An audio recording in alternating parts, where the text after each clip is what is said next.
श्री वृंदावन में श्री सनातन गोस्वामी जी सदैव अपनी रहनी से रहते। एक दिन एक दिव्य लीला उनके सामने स्फुरित हुई। महावन में रहस्यमय दृश्य देखा कि कुछ गोप बालक खेल रहे हैं। एक नवतमाल श्याम बालक श्री सनातन जी की ओर देखकर मुस्कुरा रहा है और मंद मंद मुस्कुराते हुए प्रेम भरी तिरछी चितवन से कटाक्ष कर रहा है। सनातन जी आकृष्ट हो गए। वो रूप माधुरी को हृदय लगाने के लिए दौड़ पड़े। जो सामने एक दिव्य लीला स्फुरित हुई, देखा कि बहुत से गोप सखाओं के साथ श्री लालजू महाराज खेल रहे हैं। बहुत ही सुंदर श्यामंग कांति है। मंद मंद मुस्कुराते हुए तिरछी चितवन से श्री सनातन जी की तरफ देख रहे हैं। विवश होकर भाग पड़े उनको हृदय से लगाने के लिए। जो ही नजदीक पहुंचकर हृदय लगाने की चेष्टा की तो अंतर्धान हो गए।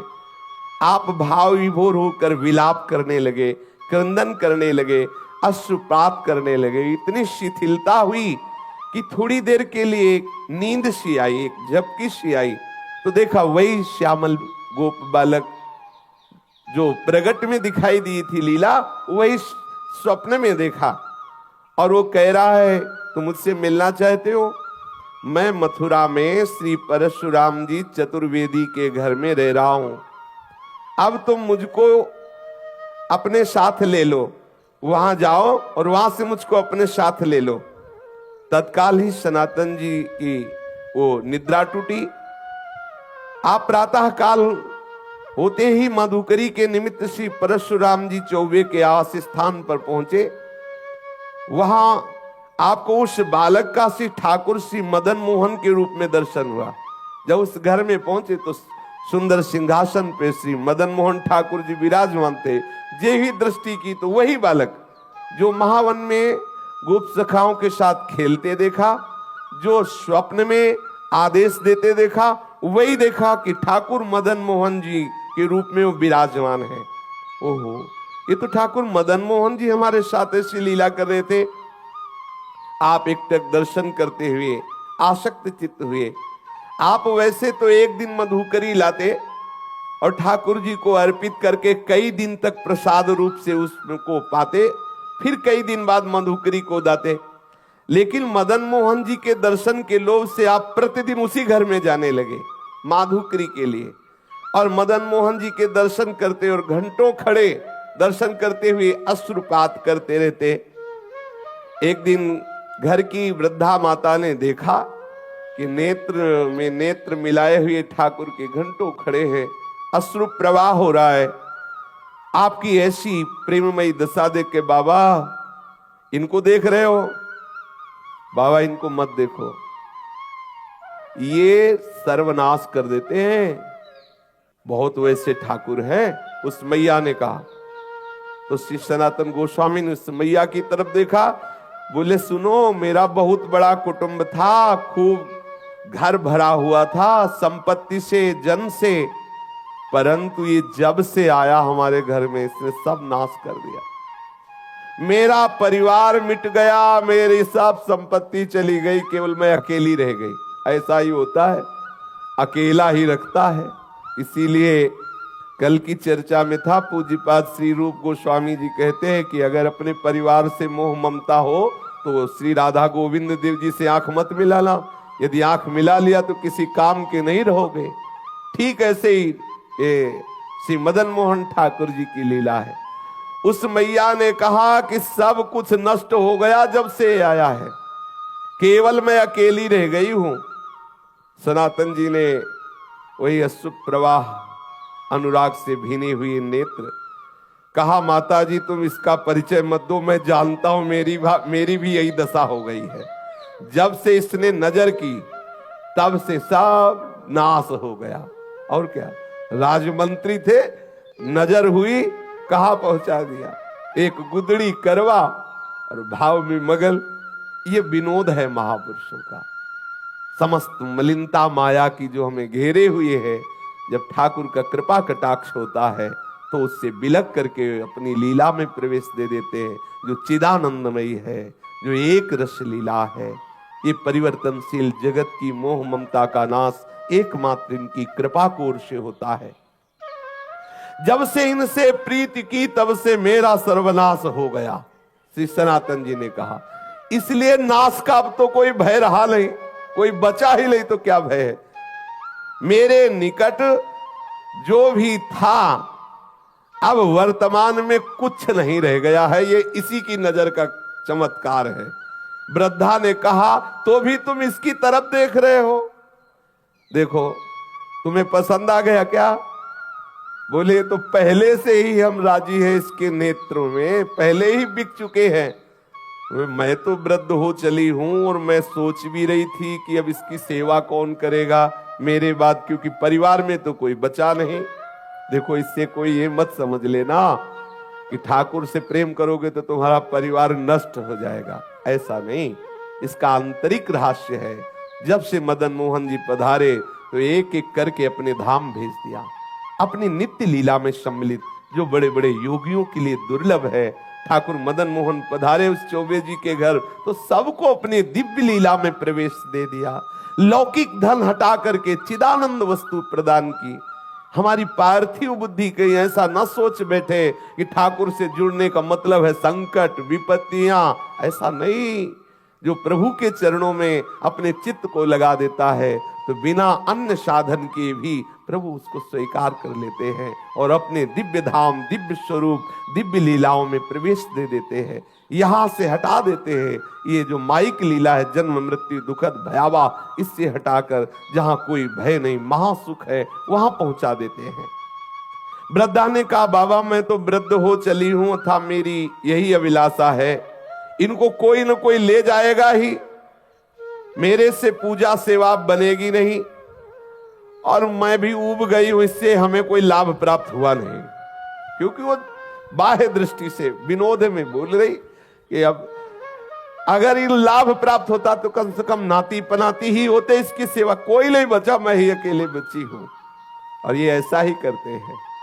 श्री राधा बाबा कहते इनका जलनुआ स्वभाव है, ये दूसरिया नहीं रहने देते। ये प्रेम गलित साकरीता में दो न समाए। अगर तुम पूछो कि तुम्हें लाभ क्या प्राप्त हुआ तो यही प्राप्त हुआ कि सपरिवार कुटुंब सब खत्म हो गया है। अब मेरी मृत्यु का समय आ रहा है, कोई ना कोई तो इसकी सेवा के लिए चाहिए ही, और मैं किसको सौंपूं? मैं दे भी उसी को सकती हूं जो इससे प्यार करे। मुझको बड़ा संतोष हुआ तुम्हारे नेत्रों में इसके प्रति प्यार देख करके। आप देखो इसी से पहचानो कितना प्यार करती ठाकुर को। तुम्हारे नेत्रों में अपने ठाकुर के प्रति प्यार देख करके मुझे संतोष हुआ कि तुम सेवा करोगे। देखो अपने नेत्रों से मैं इन्हें ओझल नहीं होने देना चाहती, परंतु बाबा अब मेरा शरीर बूढ़ा हो गया है, अब मेरे से सेवा का ये कार्य हो नहीं सकता और बिना सेवा के ठीक नहीं है, इसलिए इनको तुम ले जाओ। श्री सनातन गोस्वामी जी ने कहा मैया यदि ऐसी बात है तो तुम इन्हें मुझे दे दो, मैं इन्हें अपने संग ले जाऊं। वृद्ध माता ने कहा बाबा इन्होंने जब मेरा ही सर्वनाश कर दिया तो मुझे डर है कि कहीं कुछ और आपके साथ ना हो जाए। बाबा ने कहा कि मैया हानि वाला कुछ रह ही नहीं गया है हमारे पास, जिससे हानि होगी वो कुछ रह ही नहीं गया है, क्योंकि इन्होंने मेरा तो पहले ही सर्वस्व छीन लिया है। अब एक शरीर में लंगोटी है, ये गुदड़ी है, ये करवा है, जब चाहे तब छीन ले, इसका मुझे कोई भय नहीं है। बाबा श्री सनातन गोस्वामी जी श्री ठाकुर मदन मोहन जी को अनन्य भाव से, वो तो अंदर का जो प्रेम है उसी को देख करके तो ठाकुर ने आकर्षण किया है। वृद्धा माता जी अश्रु प्रवाहित होकर के ठाकुर जी को हृदय से बार बार लगा करके श्री सनातन गोस्वामी जी को दी। सनातन गोस्वामी अत्यंत प्रसन्न होकर मानो महानिधि है भी महानिधि, अब जिनको ऐसे ठाकुर लाडले प्राप्त हुए हो सोचो उनको कितना सुख। सनातन जी बहुत प्रसन्न मुद्रा में ठाकुर जी को हृदय से लगाकर श्रीधाम वृंदावन में ले आए और आदित्य टीला में श्री ठाकुर जी महाराज को विराजमान, ये जो लाल पत्थर का मंदिर है टीले पे, इसे आदित्य टीला कहते हैं। उनकी पर्णकुटी वहीं थी, वहीं ठाकुर जी को विराजमान किया। सनातन जी की दिनचर्या में उदर पोषण के लिए माधुकरी वृत्ति ही थी। एक दिन ले आते, कई दिन प्रयोग करते, परंतु अब कुटिया में ठाकुर जी पधारे। अब श्री सनातन जी श्री ठाकुर जी के भोग के लिए आटा मांग के लाते और उपला बिन लेते और उसी आटे का गोला बनाकर उपला में पका लेते और ठाकुर जी को अर्पित करते और वही प्रसाद पाते। वैसे तो कई कई दिन तक माधुकरी का भोग लगा के पाते, लेकिन जब से ठाकुर मदन मोहन आए तो रोज आटा लाते और उसी का बाटी बनाकर ठाकुर को अर्पित करते। ठाकुर जी को जब भोग अर्पित करते तो ठाकुर जी मुंह बनाते, क्योंकि चौबे जी के यहाँ मलाई रबड़ी पाले वाले प्रसिद्ध है, मथुरा के चौबे, वहां तो खूब सुंदर राजभोग चलता रहता है। आज भी है, शाम के भांग छानेंगे फिर उनका प्रसाद देखो शाम वाला। हाँ, उनके लीवर की अलग से रचना है, वो मतलब सबके पचले की बात ले, वो अलग होता है, भगवान बना के भेजते हैं वैसा। हमने तो सुना है, देखा तो है नहीं कि 2-2.5 किलो रबड़ी कोई ज्यादा नहीं है, ऐसा सुना है कि ऐसे हाँ ऐसा सुना है कि वो जब भांग छली होती ना तो 2-2.5 किलो ऐसा हमने सुना। तो ठाकुर जी रबड़ी छालने वाले, अभी यहाँ सूखी बाटी, उसमें नमक भी नहीं, अब कुछ कह नहीं सकते, लेकिन मुंह बुलाते ठाकुर जी, जो ही ऐसे बाटी रखते। ठाकुर एक दिन हिम्मत करके, ठाकुर जी देख लो ये प्रेम का बल, जैसे कोई बच्चा डरता है ना बड़ों से, ऐसे ठाकुर जी डरते थे श्री सनातन गोस्वामी से। थोड़ा डरते हुए कहा, बाबा ये सूखी बाटी गले से उतरती नहीं है, आप ये जली जली बाटी हमको भोग लगाते हो, हमारा उधर भी काम नहीं कर रहा हो, गले से सरकती नहीं है। अरे इतना नमक तो डाल दिया कर, इतना नमक डाल दिया कर। श्री मदन मोहन जी के मुख से सुनकर के सनातन जी मुस्कुराए और बोले, देखो हमें महाप्रभु ने आदेश किया है कि वृंदावन वैराग्य से रहना। अब मैं समझ गया कि आप मुझे फिर फंसाना चाहते हो, चटोरा स्वभाव है आपका, वैसे ही बाल्यपन से चटोरा स्वभाव। कभी यशोदा मैया के द्वारा दिए हुए माखन से तृप्त नहीं होते थे, जब तक 10-20 घरों से गोपियों के यहाँ जाकर के बाल लीला करके 10-20 घरों से नहीं पाते। तो हमें पहले से पता है आपके चटोरा स्वभाव है, और वैसे भी चौबे जी के यहाँ भोग लगता रहा, लेकिन ये बात समझ लो कि यहाँ ये व्यवस्था नहीं हो पाएगी। आज आप कह रहे हो कि थोड़ा सा नमक मांग के लाना, फिर कहोगे बाबा नमक तो हो गया, अगर थोड़ा घी में डुबो के तो गला सीज जाएगा, फिर कहोगे बाबा थोड़ा मीठा बूरा मिला दो, तो हम इसी चक्कर में कहां तक व्यवस्था करेंगे। कभी तुम घी कहोगे, कभी बूरा कहोगे, तो इसलिए महाराज मैं तो महाप्रभु की आज्ञा के अनुसार ही रहूंगा वैराग्य से। और आप ये जो मांगे रख रहे हो, ये मांग आप अपना चाहो तो पूर्ण कर लो, हमारी तरफ से व्यवस्था होने वाली नहीं है, मैं वैराग्य पूर्ण ही रहूंगा। श्री सनातन गोस्वामी जी से ऐसा ठाकुर जी ने उत्तर सुना, तो उन्होंने कहा तुम फिर मुझे आदेश देते हो कि मैं अपनी व्यवस्था कर लूं। ठाकुर जी ने हाँ बोले, आप व्यवस्था अपनी कर लो, हमें कोई परेशानी नहीं है। ठाकुर जी प्रसन्न हो गए, ठीक है आप वैराग्य से रहो, हम व्यवस्था कर लेते हैं। श्री सनातन गोस्वामी जी ने श्री ठाकुर मदन मोहन जी को कह दिया कि आप अपनी व्यवस्था कर लीजिए। तो उसी समय मुल्तान देशवासी कोई रामदास जी नाम के जो एक कपूर परिवार के विशाल नौका में विविध रत्नों और सैंधव नमक, काबुल के मेवा इत्यादि भरी हुई, वैसे पहले यमुना जी से ही व्यापार आदि के लिए नौका यात्रा के द्वारा आना जाना होता था। तो वो आगरा जा रहे थे, जिसमें मेवा भरी हुई थी, सेंधा नमक भी था और विविध प्रकार के रत्न भी थे। बहुत बड़ी नौका थी, जिसे नरवाहन जी के चरित्र में आता कि 600 सैनिक तो उस जैनी की नौका की व्यवस्था में थे और बहुत सा वो व्यापार की सामग्री लिए। तो मतलब कोई ऐसी नौका नहीं कि 10-5 लोग बैठे हों, ऐसे नहीं, विशाल नौकाएं और उसमें संपत्ति। जब ठाकुर जी से कहा आप अपनी व्यवस्था कर लो, तो यहीं नीचे ही यमुना जी बहती थी जहां से आज परिक्रमा मार्ग है। क्योंकि यमुना जी के समीप ही आदित्य टीला, वो आज भी जो लाल पत्थर का मंदिर, तो जो परिक्रमा मार्ग है यमुना प्रवाह उस समय, क्योंकि ऐसा प्रसंग आता है कि वहां से घड़ा लेकर के सीधे यमुना जी में कूदा चोर, ऐसी कथा आती है। तो मतलब समीप ही यमुना जी थी, वहां ही आके नौका रुक गई। अब बहुत प्रयास किया, नौका वहां से चली ही नहीं। अब अनेक प्रयास करने पर जब हार गया, चलने की बात क्या, नौका हिली डुली भी नहीं, क्योंकि ठाकुर जी जजमान पटाना चाहते हैं। अब श्री रामदास जी कपूर परेशान हो गए, तो ठाकुर जी ही एक गोप वेश बालक का धारण करके गए और कहा, रे सुन, ये नौका ऐसे नहीं निकलेगी, अगर तुझे नौका निकालना है तो देखो वो संत भगवान बैठे उस वृक्ष के नीचे, सनातन गोस्वामी जी के लिए कहा, वहां जा दंडवत कर, कुछ मनौती मान, तो नौका निकल जाएगी, हम तुमको पक्की सलाह देते हैं। अब वो श्री सना, और ये कौन बालक, वही है ठाकुर जी पटार है, नाव रोका और भेज रहे हैं, पर बिना सनातन जी के। ये देखो इनका दुलार देखो, ठाकुर कितना अपने जनों को प्यार करते हैं। वैसे ये सबके साहब हैं, लेकिन जो इनकी दास्ता स्वीकार कर लेता है वो ठाकुर अपना साहब उसे बना लेता है। कैसा करुणामय है। नरसिंह मेहता जी के लिए देखो अपने को सेवक कहा, जब कभी आदेश हो स्वामी निसंकोच होकर आदेश करना, ये सेवक सदैव आपकी सेवा में तत्पर है। श्री द्वारिकाधीश जी ने ऐसा नरसिंह जी के लिए कहा। सबका साहब अपने सेवकों का सेवक बन जाता है, अपने सेवकों को साहब बना लेता है।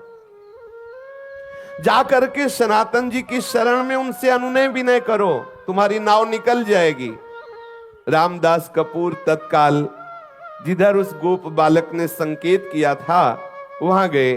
श्री सनातन गोस्वामी जी बैठे हुए श्री प्रिया प्रीतम के चिंतन में डूबे हुए थे। उसने आकर साष्टांग प्रणाम किया, अश्रुपात करते हुए कहने लगा, मेरी रक्षा करो, मैं एक व्यापारी हूं, मेरी नाव फंस गई, मैंने हर उपाय करके देखा, ब्रजवासियों को बुलाकर निकालने की चेष्टा की, नहीं निकली, आप कृपा कर दो, मैं आपके पास आया हूं किसी ब्रजवासी के कहने पर। ध्यान किया सनातन गोस्वामी जी ने कि कौन ब्रजवासी ने भेजा, पता चला ठाकुर मदन मोहन ने। बोले समझ गए, अच्छा जजमान पटा लिया है। श्री रामदास जी ने जब सनातन जी से ऐसा कहा तो सनातन गोस्वामी जी ने कहा कि भैया वो बैठे पर्णकुटी में, वो जो बैठे ना, आप जाओ उनके सामने कुछ मनौती मानो, जाके उनके सामने मनौती मानोगे तो नाव निकल जाएगी। क्योंकि जान गए कि ठाकुर जी ने ऐसी लीला की। सनातन गोस्वामी ने कहा नाव तभी निकल सकती है जो पर्णकुटी में विराजमान ठाकुर जी है उनके सामने कुछ निवेदन करो जाके। श्री रामदास जी ठाकुर जी मदन मोहन के सामने गए, देखते ही आसक्त हो गए। इतना सुंदर रूप ठाकुर श्री मदन मोहन जी का, और जैसे कोई संकल्प करवा रहा हो, वो कोई चेष्टा नहीं करे, अंदर से आया नौका निकल जाए तो जितने रत्न जितने मेवा में ये सब बिकने के बाद इससे मंदिर बनवा देंगे और आपके भोग राग की व्यवस्था कर देंगे। बस आए, सहज में नाव निकल गई, कोई धक्का भी ज्यादा नहीं लगाना पड़ा, क्योंकि रोका जिसलिए था इसीलिए रोका था। अब वो श्री रामदास कपूर जी सब सामान की बिक्री करके रत्न आदि को लेकर के आए और मदन मोहन जी का लाल पत्थर का जो मंदिर है उन्होंने निर्माण कराया और समुचित श्री मदन मोहन जी के राग भोग की व्यवस्था की। स्वयं ठाकुर जी ने अपने मंदिर को बनवा लिया और अपनी भोग व्यवस्था कर ली। सनातन जी सदैव अपने स्वरूप चिंतन में मगन रहते हैं, निरंतर श्री प्रिया प्रीतम के चिंतन में मगन रहते। एक श्री कृष्णदास जी ब्रह्मचारी नाम के इनके शरणागत हुए, जिनको उन्होंने मदन मोहन जी की सेवा पूजा कार्य में रखा, और आप तो सदैव लीला चिंतन में डूबे रहते। आज श्री मदन मोहन ठाकुर जी करौली राजस्थान में विराजमान है। श्री सनातन गोस्वामी जी का नित्य प्रति का नियम था, वृंदावन से पैदल जाना, श्री गोवर्धन जी की परिक्रमा करके पैदल आना कितना कठिन। अपने गिरिराज जी की परिक्रमा होने के बाद तो 10 कदम भी पैदल चलने की सामर्थ्य नहीं रह जाती। देखो कैसे महापुरुष यहां से पैदल जाते, गिरिराज जी की परिक्रमा दे करके पैदल आते। श्री ठाकुर जी ने जब देखा कि इनका शरीर बहुत वृद्ध हो गया है, फिर भी इनका नियम दृढ़ है, तो कहा कि अब आप मत आया करो, आपका शरीर वृद्ध हो गया है। तो उनका रहा नहीं जाता, ये प्रीति है, रहा नहीं जाता बिना परिक्रमा के, बिना आपके दर्शन के। तो श्री ठाकुर जी महाराज स्वयं प्रकट होकर के एक शिला प्रदान की, जिस शिला पर श्री ठाकुर जी का चरण चिन्ह अंकित है, और कहा बाबा तुम इस शिला की परिक्रमा कर लिया करो, इसकी परिक्रमा से तुम्हें संपूर्ण गिरिराज गोवर्धन की परिक्रमा का नियम पूर्ण हो जाएगा, वैसे ही आपको आनंद प्राप्त होगा। वो पावन शिला वर्तमान में श्री वृंदावन में श्री राधा दामोदर जी के मंदिर में विद्यमान है। सब लोग प्राय दर्शन करते हैं। प्रतिदिन आदित्य टीला से श्री सनातन गोस्वामी श्री गोपेश्वर महादेव जी के भी दर्शन करने जाते थे। तो महादेव जी ने देखा कि जब बहुत एकदम वृद्ध हो गए हैं, तब उनसे कहा कि तुम यहां रोज गोपेश्वर मत आया करो। बोले आपके दर्शन का नियम है, तो मैं मध्य में ही प्रकट हो जाता हूं। तो जो बनखंडी महादेव जी हैं, उस रूप में श्री गोपेश्वर महादेव जी प्रकट हो गए, और पूज्य श्री सनातन गोस्वामी जी उनके रोज दर्शन करते, बड़े ही अकिंचन। गौड़ देश में वर्धमान जिला के एक गरीब ब्राह्मण अपनी गरीबी से बहुत दुखित होकर धन प्राप्ति के लिए आशुतोष भूत भावन भगवान शंकर की आराधना की। भगवान शंकर जी प्रसन्न हुए और स्वप्न में आदेश किया कि जाओ श्री वृंदावन धाम में श्री सनातन गोस्वामी जी नाम के एक महापुरुष निवास करते हैं, उनके पास पारसमणि है, और श्री सनातन जी तुम्हें वो पारसमणि दे देंगे। ब्राह्मण देव को ऐसा भगवान महादेव जी ने आशीर्वाद दिया, जाओ।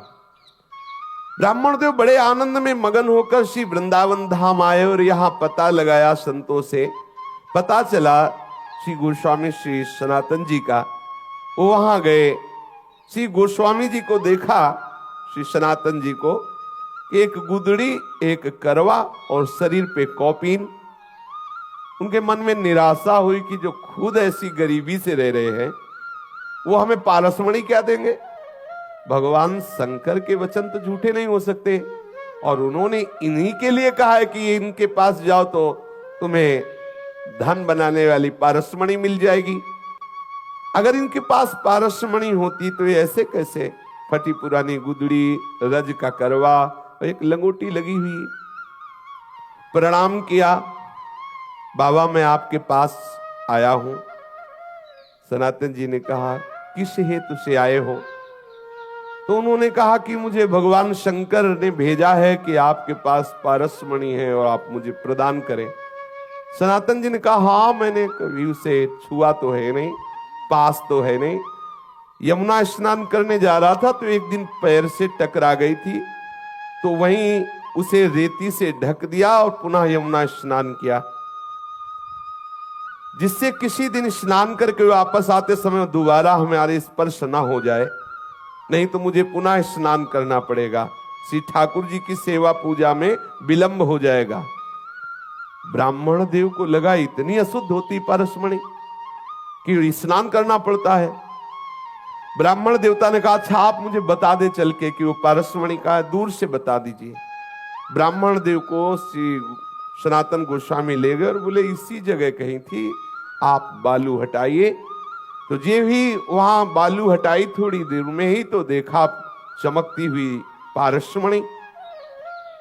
ब्राह्मण को लगा मैं परीक्षा करके देखूं कि कोई चमकदार पत्थर है या पारसमणि है। तो एक लोहे की कील में स्पर्श किया, तत्काल वो स्वर्ण की हो गई। बड़ा मन प्रसन्न हुआ कि भगवान शंकर का वरदान साक्षात्कार हुआ। परंतु द्वितीय उसके विचार तत्काल आया, एक मन में तो प्रसन्नता हुई, तत्काल द्वितीय विचार आया कि ये कैसे संत हैं, इतनी कीमती वस्तु को इतनी दूर किए हुए जिसके लिए मैं आनंदित हुआ, उसके लिए इनके हृदय में ऐसी उपेक्षा। सनातन जी इस अमूल्य पारसमणि का त्याग क्यों किए हुए थे? और इतना त्याग कि शरीर से स्पर्श हो जाए तो यमुना स्नान करना पड़ेगा। मुझे लगता है कि इनको पता नहीं कि ये पारसमणि क्या होती है। ना अगर ये ऐसा जानते होते तो इसको ऐसे क्यों रेत में फेंके होते? और इसमें क्या दोष है जो इन्होंने स्नान करने की बात सोची? ब्राह्मण देव अपने मन की असमंजता में विचार किया कि इन्हीं से पूछे, तो पुनः लौट करके श्री सनातन जी को प्रणाम किया और कहा, महाराज मेरे हृदय में एक प्रश्न है कि इतनी कीमती मणि आप अपने समीप क्यों नहीं रखा, और इसके स्पर्श करने पर स्नान करना, क्या पवित्रता इसमें है? ब्राह्मण को इस तरह बोलते हुए देख करके श्री सनातन गोस्वामी ने कहा कि बहुत दुर्गुण है इस पारसमणि में, न जाने कितनी मलिनताएं छुपी हुई हैं। क्योंकि जब धन बढ़ेगा, अहंकार बढ़ेगा, दोष बढ़ेंगे, भगवत चिंतन छूटेगा, बहुत प्रकार के दोष हैं। इसलिए इसका कहीं रजोगुण प्रभाव कहीं किसी भी तरह से हमारे भजन में विक्षेप न डाले, इसलिए इसको दूर रखते हैं।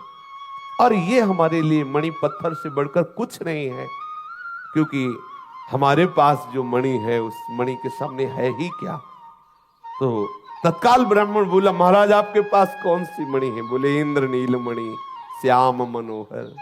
आहा, श्री लाल बिहारी श्याम सुंदर रूपी मणि हमारे पास है, ये क्या? उसने तत्काल श्री सनातन गोस्वामी के चरणों में प्रणाम किया, महाराज फिर आप ऐसी अपवित्र मणि हमें क्यों देंगे? अब आप कृपा करो, वही मणि दो जो आपके पास है। तब उन्होंने कहा कि इसे फेंको यमुना जी में और यमुना स्नान करके आओ, तुम अधिकारी हो, क्योंकि भगवान आशुतोष शिव की कृपा तुम्हारे ऊपर हुई। तुम्हें पारसमणि लेने के लिए नहीं भेजा, वो हमारे पास भेजा इसी इंद्रनील मणि श्याम मनोहर के लिए ही है। पर तुम्हें विश्वास हो जाए और तुम्हारी समझ में आ जाए कि पारसमणि को भी त्यागने की सामर्थ्य श्री श्याम सुंदर के चरण अनुरागियों में होती, इसलिए लीला कराई। जाओ स्नान करके आओ, इसे यमुना में फेंक दो।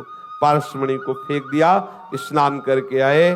श्री पूज्य सनातन गोस्वामी जी ने उन्हें दीक्षा दी, उन्हें भगवत संबंध से युक्त किया और निरंतर वो वृंदावन धाम वास करके भगवत चिंतन करते हुए वो भगवत धाम को प्राप्त हुआ। विक्रम संवत 1615 सप्त गोस्वामी ग्रंथ के आधार पर विक्रम संवत 1611 आषाढ़ पूर्णिमा के दिन प्रातः काल श्री सनातन गोस्वामी पाद जी ने नित्य निकुंज लीला में प्रवेश किया।